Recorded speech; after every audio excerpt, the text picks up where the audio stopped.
ஏர்லக்கிழங்கு cut பண்ணி வச்சுருக்கேன். இப்போ இதை வேக வைக்க போகிறேன். மரச்சினி கிழங்கு வேக வைக்கிறேன். அதுக்கு தேவையான மஞ்சப்பொடி போடுவேன். கிழங்கை வடிகட்டிட்டேன். இப்போ கிழங்குக்குள்ளே மசாலாவை ரெடி பண்ணுறேன். கிழங்குக்கு ஒரு அரை முறி தேங்காய் போடுவேன். 2 பச்சை மிளகா, அரை ஸ்பூன் ஜீரகம், ஒரு குத்து கருவேப்பிலை போட்டு இப்போ அரைக்க போகிறேன். கிழங்குக்கு அரைச்ச மசாலாவை போடுவேன்.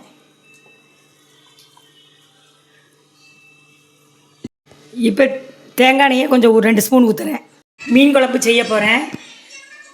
அதுக்கு தேவையான மசாலாவை எடுத்து வைக்கிறேன். 2.5 ஸ்பூன் மல்லிப்பொடி,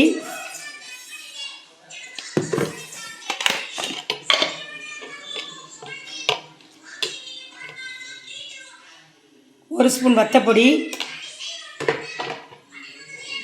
இப்போ காஷ்மீர் மிளகுத்தூள் 1 ஸ்பூன் எடுத்துருக்கேன்.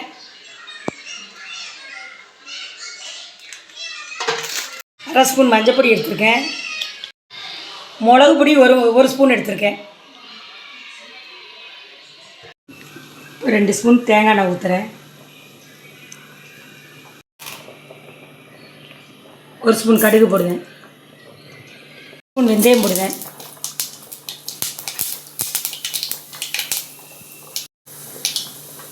ஒரு துண்டு இஞ்சி, 4 பூண்டும் இடித்து வச்சுருக்கேன், அதை போடுறேன்.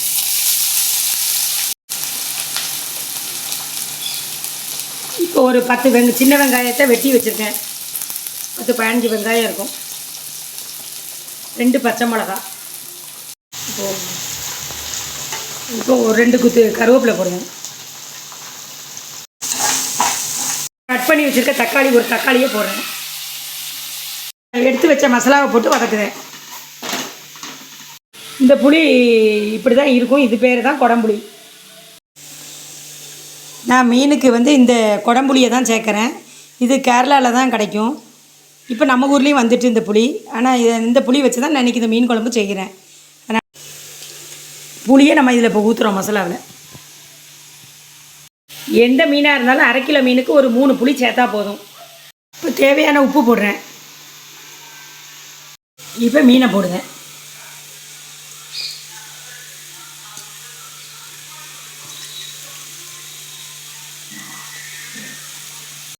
மீன் குழம்பு வச்சுருக்கேன். கிழங்கு குழச்சி வச்சுருக்கேன். ஊளி மீன் பொரித்து வச்சுருக்கேன். சோறு வச்சு வச்சுருக்கேன். ரசம் இருக்குது. நீங்களும் செஞ்சு பார்த்துட்டு எப்படி இருக்குன்னு சொல்லுங்கள். ஷேர் பண்ணுங்கள், லைக் பண்ணுங்கள், கமெண்ட் பண்ணுங்கள்.